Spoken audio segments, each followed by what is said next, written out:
Premier jour du mois de juillet, mais quatrième jour de cette semaine. Madame, Monsieur, merci de nous retrouver pour cette nouvelle édition de la revue des Grandes Unes sur Equinox Télévision. Nous vous aidons à comprendre les principaux titres traités par la presse nationale.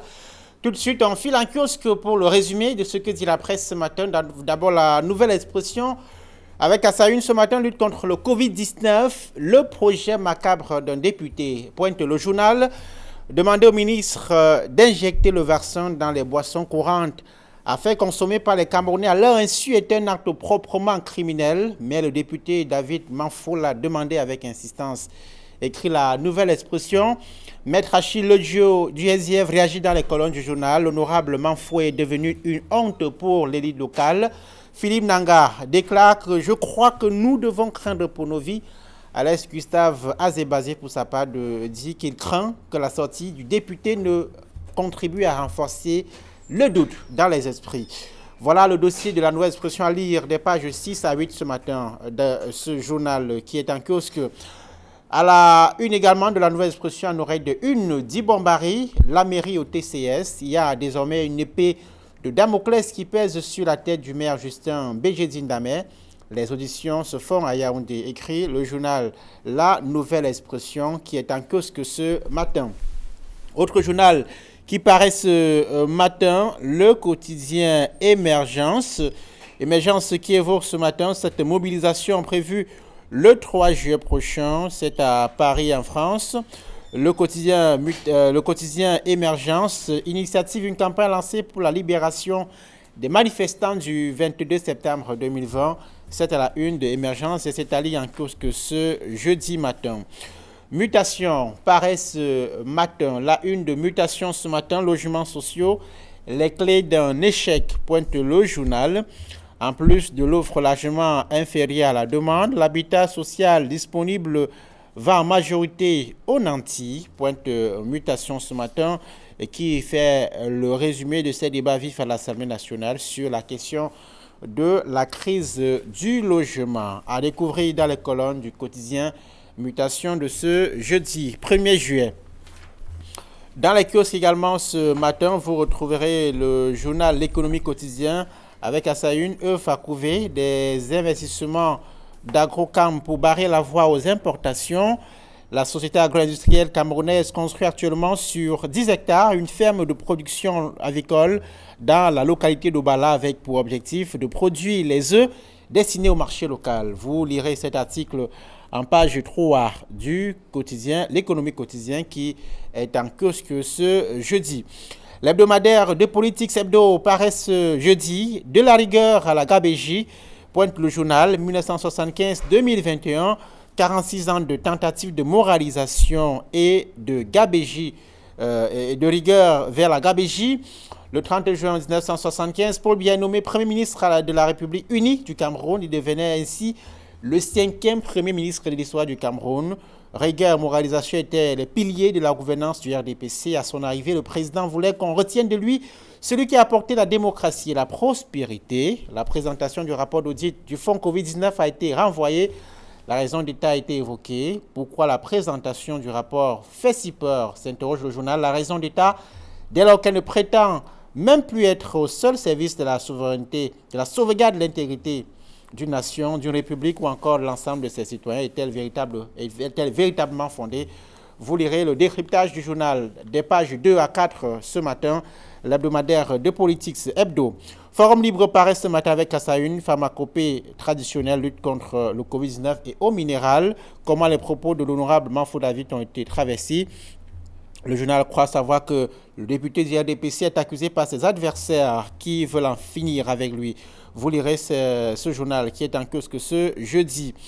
À la une de Le Jour ce matin, examen officiel, qui fait quoi? Le journal fait le follow-up de ces scandales autour des examens 2021. Le rôle de l'Office du baccalauréat du Cameroun, le rôle de la direction des examens et des concours du ministère de l'enseignement secondaire, du ministère des enseignements secondaires, après ces irrégularités qui ont émaillé les sessions 2021 des examens officiels au Cameroun. Le jeune enquêteur paraît ce matin avec à sa une sextape sur Malika Martin Kamimim, présumé coupable Beaucoup de gens estiment que le journaliste et son complice devraient déjà être à Nobel, car le pardon n'exclut pas la punition. Et puis, trottoir de Douala, un avocat va en guerre contre le super-maire.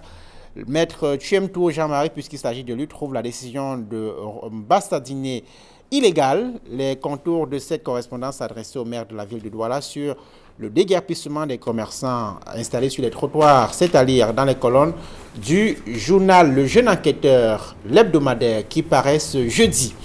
Retour en plateau pour analyser avec nos invités ce matin ces principaux titres à la une de la presse ce matin. Nous accueillons, comme c'est le cas le jeudi, Camille Nélé. Camille, bonjour, bienvenue.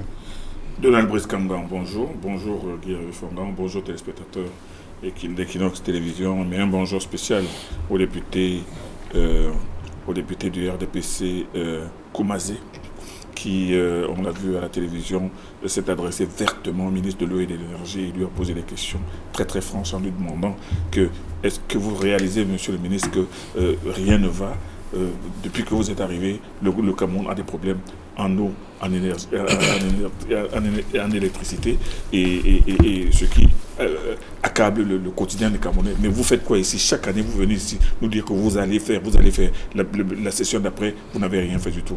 Il l'a dit de manière franche, directe, sans être passé par des réseaux sociaux. Et il faut dire que cela a suscité une salve d'applaudissements de la part des autres députés. Simon Koumasé, député de Santa, dans la Mézam, dans le Nord-Ouest. Nous accueillons Guy Fongan. Bonjour, bienvenue. Bonjour Brisonal et bonjour Doyen. Doyen que toute l'Afrique nous envie. Et bonjour aux nombreux téléspectateurs qui prennent le plaisir à regarder la revue qualitative des journaux paraissant au Cameroun. Alors moi je voulais rapidement avoir une pensée ce matin pour le ministère de la Santé publique. Vous savez qu'un des objectifs c'est de vacciner 20% des populations avant la CAN qui commence en janvier. C'est l'objectif qui doit être atteint. Ce qui m'amène moi à avoir une pensée spéciale pour la directrice qui est en charge de la promotion au ministère de la Santé publique, Dr Fanny Mamad, qui à sa manière moule le maillot. Directrice en charge de la promotion de la santé. Tout à fait. Dr Fanny Mamad qui mouille le maillot pour que cet objectif soit atteint. Je voudrais apprécier et saluer la mobilisation des populations du Septentrion qui ont pris toute la mesure de cet engagement citoyen. Chers messieurs, je vous invite à ouvrir, comme chaque matin, le décryptage des unes parues ce matin par la Nouvelle Expression. Avec à sa une ce matin, lutte contre le Covid-19, le projet macabre d'un député demandant au ministre d'injecter le vaccin dans les boissons courantes à faire consommer par les Camerounais à leur insu est un acte proprement criminel, mais le député David Manfo l'a demandé avec insistance. D'abord, Camille Nélé, est-ce que vous avez compris le projet porté par l'honorable Manfo David et qui fait jaser? C'est un projet difficilement compréhensible. C'est un projet lui-même difficilement exprimé parce que c'est vrai que dans les réseaux sociaux et dans les journaux depuis un certain temps, on parle d'un député, du député Manfo, qui a demandé qu'on injecte le vaccin dans de l'eau minérale. Sur le plan technique, il faut dire que c'est irréalisable, irréaliste, parce qu'un vaccin, c'est un vaccin, il est fait pour être injecté par voie sous-cutanée et non par ingestion. Il est vrai qu'il y a certains vaccins tels que le vaccin de la polio que l'on peut prendre par gouttes, mais c'est des doses qui sont spéciales. Donc, en fait, il faut dire que le député Manfo n'a pas dit qu'il faudrait injecter le vaccin à travers des bouteilles d'eau minérale. Mais par contre, ce qu'il a dit, et qui est encore plus grotesque, il a dit, et il faut réécouter ce qu'il a dit, il a dit que en dehors du vaccin, il y a des praticiens qui font beaucoup d'efforts pour lutter contre le coronavirus et ça rencontre beaucoup d'adhésions et ça produit beaucoup de résultats. Et c'est pour ça que lui, il aimerait demander au gouvernement de pouvoir donner la possibilité de mettre ces produits pharmaceutiques indigènes dans les bouteilles d'eau minérale, en citant même des marques. Comme ça, tous les Camerounais seront atteints par le vaccin. Par le vaccin. Donc, pas par le vaccin, pas un produit pharmaceutique qui va les guérir.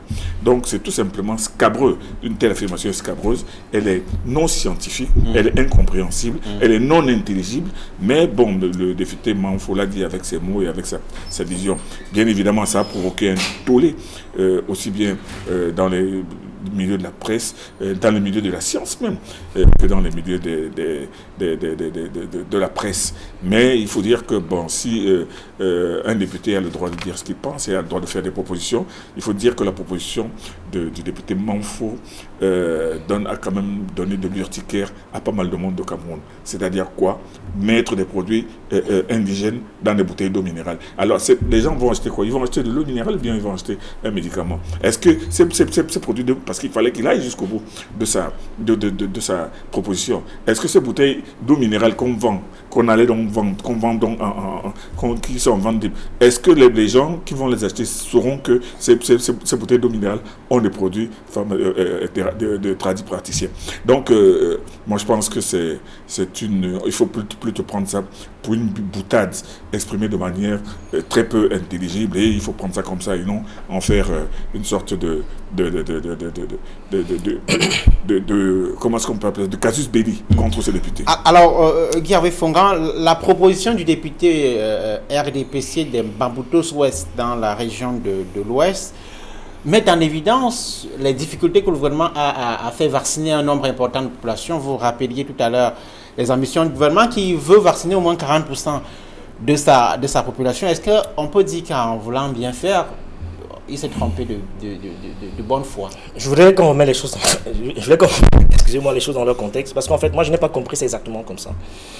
Parce que la vérité, il ne vous a pas échappé que j'ai commencé mon propos liminaire en saluant la capacité de mobilisation du ministère de la Santé via la directrice en charge de la promotion, Dr Fanny Mamad, qui a pris sur elle mobiliser le septentrion, qui hésite à se faire vacciner. Quel est le problème que pose la sortie de l'honorable Manfo David? Parce que la vérité, je pense qu'on a pris un bout. Moi, j'ai pris la peine de suivre toute l'intégralité de sa sortie au Parlement. Il a dit pas mal de choses. Moi, il m'a semblé, j'ai cru entendre qu'il suggérait. Vous avez cru entendre? Oui. Vous avez cru entendre? J'ai entendu, parce que j'ai lu, je suppose que vous avez suivi toute la déclaration. Non, un bout qui circule dans les réseaux sociaux. Parce que la vérité, ce qu'il dit, c'est qu'on peut mettre à contribution les entreprises brassicoles, y injecter j'allais dire, mettre à contribution notre pharmacopée traditionnelle qui mettrait les produits dans les emballages des entreprises brassicoles et qui seront distribués gratuitement aux populations subventionnées par les pouvoirs publics. Et moi, que ça ne revienne pas cher. Mais il y a certainement une maladresse dans la manière de le dire, et ça a été compris autrement, parce qu'il me semble quand même incongru de penser qu'un homme rationnel puisse dire qu'on va mettre les vaccins dans l'eau minérale pour que les gens se fassent vacciner. Ça tombe totalement sous le sens. Non, il n'a pas dit que... Voilà, ça tombe totalement sous le sens. Il n'a pas dit de mettre le vaccin. Il a dit qu'on mette des produits de tradis praticiens dans des bouteilles d'eau minérale, dans de l'eau minérale. C'est ce qu'il a dit. Et pour ça, en disant que ça n'annule pas le vaccin. Ça n'annule pas le vaccin. Mais il faut bien... Moi, j'ai la femme... Il a cité un certain nombre d'acteurs, de naturopathes qui ont dompté la maladie. Il a cité Monseigneur Cléda et plein d'autres médecins et plein d'autres naturopathes qui auraient pu être mis à combattre, parce qu'il faut quand même remarquer, on est d'accord que tous ces gens-là ont quasiment été abandonnés par les pouvoirs publics.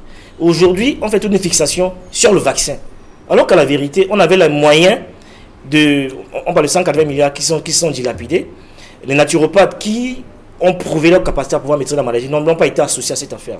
Si on avait mis 1/10 de cet argent à la disposition de ces naturopathes, je suis convaincu qu'ils auraient pu à la fois produire un vaccin qui soit préventif et produire un autre qui soit curatif. Mais ils ont été exclus de cette affaire. Le vaccin n'est que préventif. Oui, mais non, ils auraient pu produire un vaccin qui soit préventif et produire, j'allais dire, une solution curative. Mais ils n'ont pas été associés. Et nous savons tous pourquoi. Parce que personne n'a intérêt à ce que la solution sorte d'ici, parce qu'il y a de gros enjeux pharmaceutiques derrière et on préfère mettre en avant le vaccin alors qu'on peut trouver une solution endogène, mais qu'on refuse simplement d'implémenter. Alors Camille, quelles peuvent être les conséquences de cette déclaration?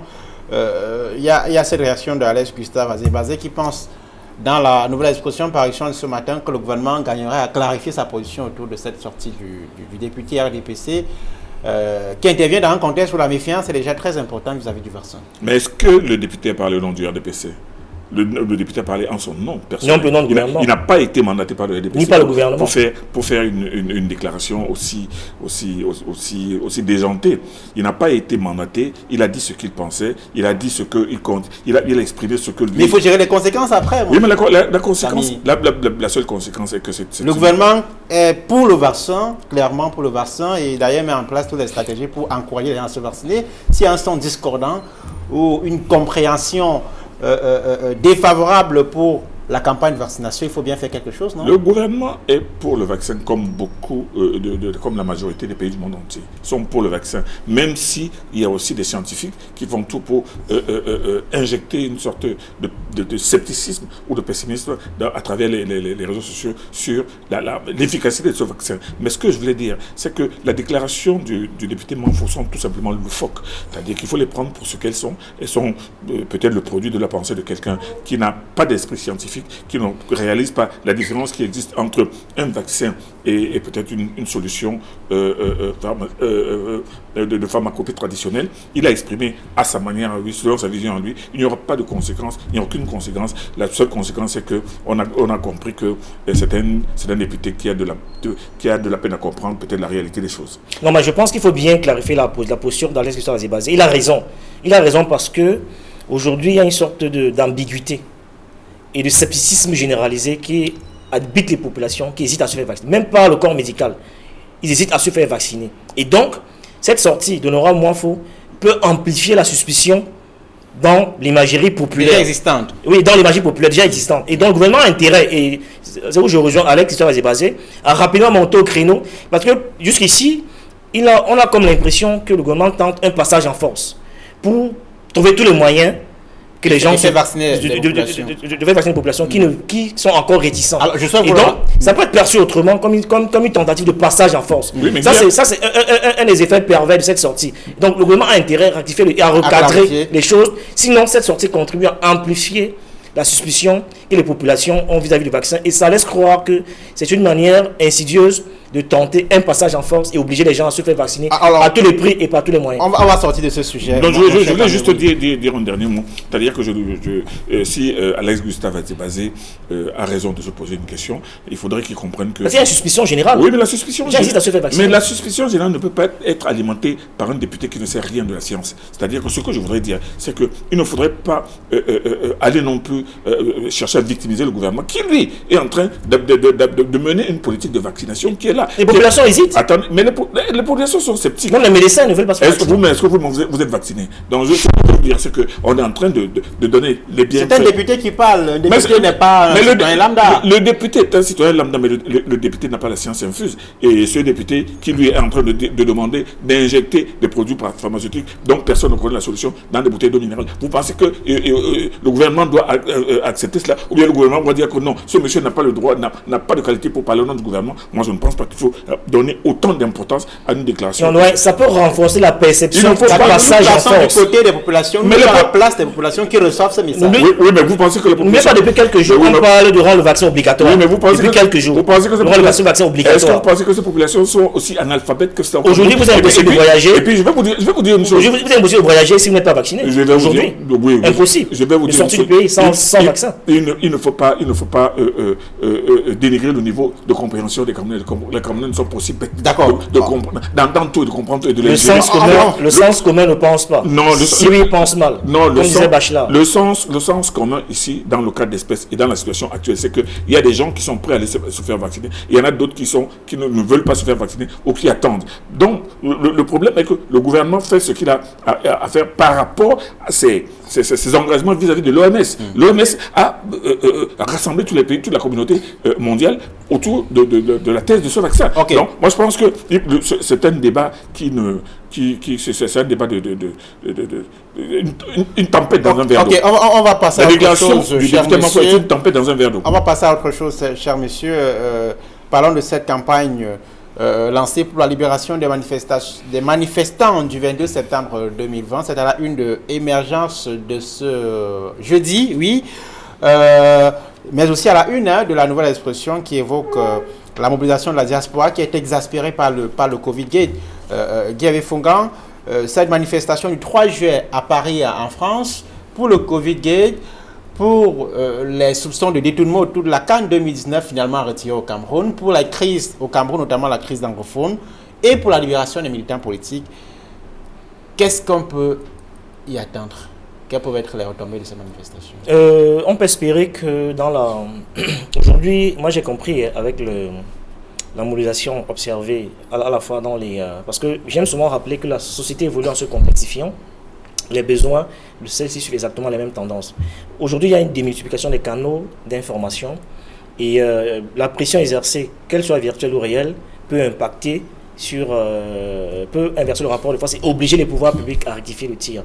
Et ce n'est pas anodin. Dans une mobilisation comme toutes les autres qui peut, à mon sens, valoir son pesant d'or, dans la mesure où elle peut obliger les pouvoirs publics à prendre leurs responsabilités. Parce que je suis de ceux qui pensent qu'on a de plus en plus, il faut qu'on ait affaire à des dirigeants qui ont la conscience qu'ils tirent leur légitimité du peuple qui les a élus et non de l'Occident. Malheureusement, on a une race de chefs d'État africains qui pensent que leur légitimité, ils doivent aller la chercher à l'étranger. Et donc, ces compatriotes qui décident de mobiliser dans la diaspora, eh bien, ça peut faire tache d'huile et interpeller les chancelleries occidentales sur la réalité vécue par les populations qui sont restées au pays. Nous sommes tous d'accord ici qu'il y a des choses dont on aurait pu s'en passer. Et des gens qui se retrouvent simplement parce qu'ils ont manifesté, on aurait pu éviter ça. Quand on a pris le grand dialogue national, c'était une sorte de paix des braves. Il y a quelques-uns qui ont été libérés.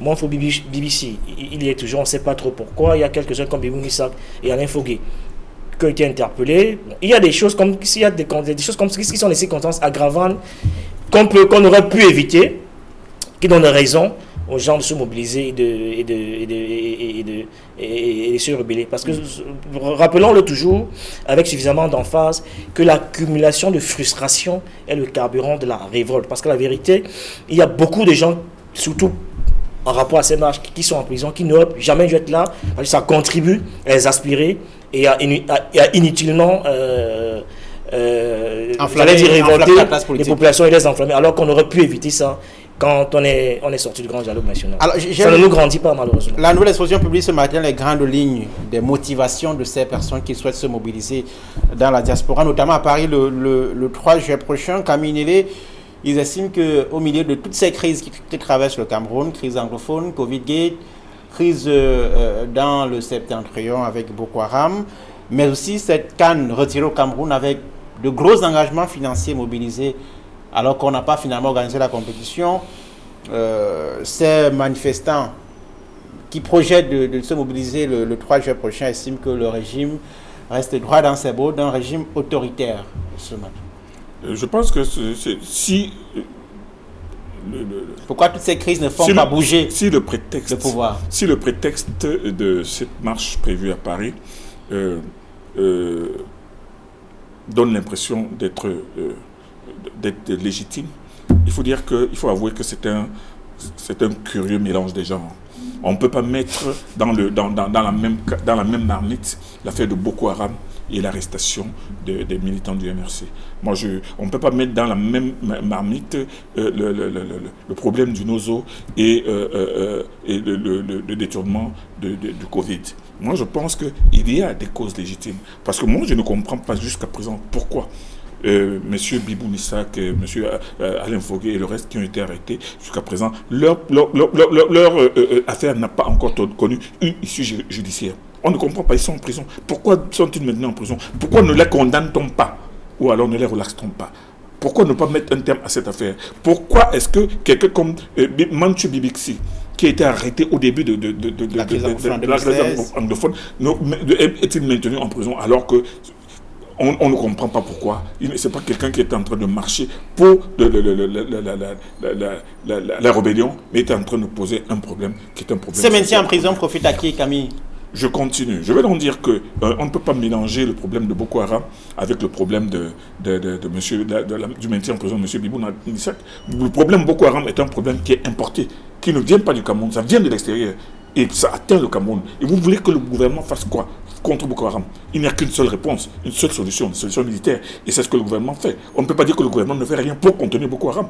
Le gouvernement le fait. Et il le fait en perdant des hommes, il le fait en déployant d'énormes énergies. Il faut commencer par le reconnaître. Alors si les gens marchent à Paris en disant que non, nous on marche parce que Boko Haram on en a marre, non, je ne sais pas si c'est une autre solution. Je ne sais pas s'ils vont demander de négocier ou de pactiser ou bien de dialoguer avec Boko Haram. Boko Haram, c'est virtuel. Bon, maintenant pour le reste. Moi, je pense que il ne faudrait pas que... le Covid-Gate, la CAN 2019, on tiré au Cameroun avec le Covid-Gate, de gros moyens financiers mis en jeu.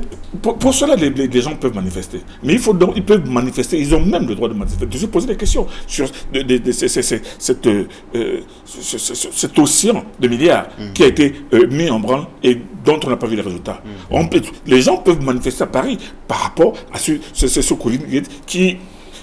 créer une sorte de lame de fond au Cameroun et qui fait que les gens se demandent jusqu'à présent mais qui a fait quoi? Parce qu'en fait il y a un rapport de la Chambre des comptes de la Cour suprême qui a établi formellement qu'il y a eu des erreurs de gestion, il y a eu des détournements, il y a eu de mauvaise gestion. Mais seulement, les Camerounais peuvent manifester en disant que nous voulons savoir ce qui se passe. Mais ne pas mélanger le Covid-Gate et Boko Haram. Moi, je pense que non seulement c'est incongru, c'est même infantile. Il ne faut pas donner l'impression que tout ce qui survient au Cameroun, même les choses qui viennent de l'étranger, proviennent de la faute du gouvernement. Le gouvernement subit des agressions, le gouvernement a des problèmes tous les jours. Et ces problèmes-là, quand, par exemple, il est vrai que les problèmes de mauvaise gestion, les problèmes de mauvaise gouvernance sont là, mais qui sont opérés par des hommes nommés par le responsable dans le gouvernement, mais en réalité, qui ne sont pas mandatés par le gouvernement pour voler de l'argent, détourner l'argent. La preuve, c'est que c'est la présidence de la République qui a donné des instructions pour que effectivement cette affaire-là soit traitée et soit traduite devant les pouvoirs judiciaires. Donc moi je pense que c'est bien beau que les jeunes marchent à Paris. C'est bien beau qu'ils marchent même jusqu'au bout du monde. Mais il ne faudrait pas que ce soit des marches désordonnées ou des actions désordonnées, comme on a vu tout récemment, des jeunes qui, tout simplement parce qu'on a arrêté un individu qui a osé insulter la mère du chef de l'État, en direct et publié dans les réseaux sociaux, on l'a arrêté, on l'a condamné, et il y en a qui estiment que non, on peut aller casser l'ambassade, parce qu'ils ont cassé l'ambassade pour ça. Alors moi je dis que la liberté d'expression a des limites. Alors, Guy, tout cela, tous ces scandales financiers que nous évoquons ce matin se déroulent sous le renouveau, dans on va dire, le capitaine était Premier ministre en 1975, c'était la une de Politique Seblo ce matin. Le 5e Premier ministre de la République unie du Cameroun à cette époque-là, qui s'était présenté à la prise du pouvoir en 82 comme le symbole de la moralisation et de la prospérité, on a envie de se demander qu'est devenu le renouveau avec tous ces scandales. Quelles sont devenues les valeurs du renouveau? Belle transition, parce que voyez-vous, le président, hier, le 30 juin, ça fait exactement 46 ans que Paul Biya a été nommé Premier ministre du Cameroun. Ça nous semblait important de rappeler ça aux yeux de l'opinion qui l'ont peut-être oublié. C'est pour ça qu'on a pris sur nous de revenir sur le sujet qui cadre parfaitement avec l'actualité du moment, parce que en 1915, voyez-vous, il quitte du Premier ministère pour la présidence de la République. On n'est pas sûr que beaucoup de premiers ministres partiront de leur poste pour être chef de l'État au Cameroun. Donc, ça veut dire qu'il était au cœur d'un certain nombre de décisions et maîtrisait beaucoup de zones d'incertitude. Et il avait posé les prémices du temps où il était au Premier ministère de la rigueur, de la moralisation, de par l'histoire et la trajectoire de l'homme qu'on connaît. Il a commencé, une fois accédé au pouvoir, à parler de moralisation, et d'aucuns allaient rendre gorge à son avis. Ceux qui sont un peu plus âgés que moi, comme le doyen, ont connu certainement l'ère Ahidjo que je n'ai pas connu. Il y a des choses qui n'auraient jamais hésité sur l'ère Ahidjo parce que lui-même ne laissait pas faire un certain nombre de choses. On a le sentiment aujourd'hui que de la rigueur à la moralisation, on est passé complètement à une sorte de gabégie, parce que ceux qui sont plus âgés que moi disent que les fonctionnaires n'ont jamais été autant riches que sous l'ère du renouveau. Il y a eu un enrichissement sauvage de beaucoup de fonctionnaires, ce qui donne toute l'impression qu'on est qu'on est passé de la rigueur à la modération vers la gabégie. Et ça nous semble important. Aujourd'hui, on vit un des plus gros scandales du renouveau. On sort à peine d'une canne où on parle de près de 3 000 milliards de francs qui ont été dilapidés, engloutis.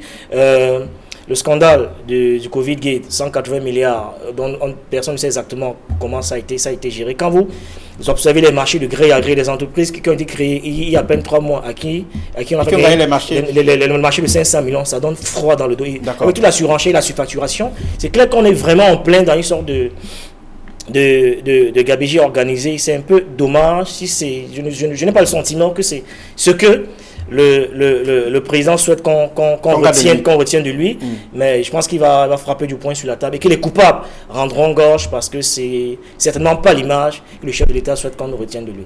Alors on va évoquer rapidement cette opération menée par cette opération rendre le trottoir aux piétons, lancée il y a quelques jours par le maire de la ville de Douala. Il y a cette correspondance de maître Jean-Marie Tuemto qui trouve la décision du maire de la ville, Roger Mbassa Diné, illégale.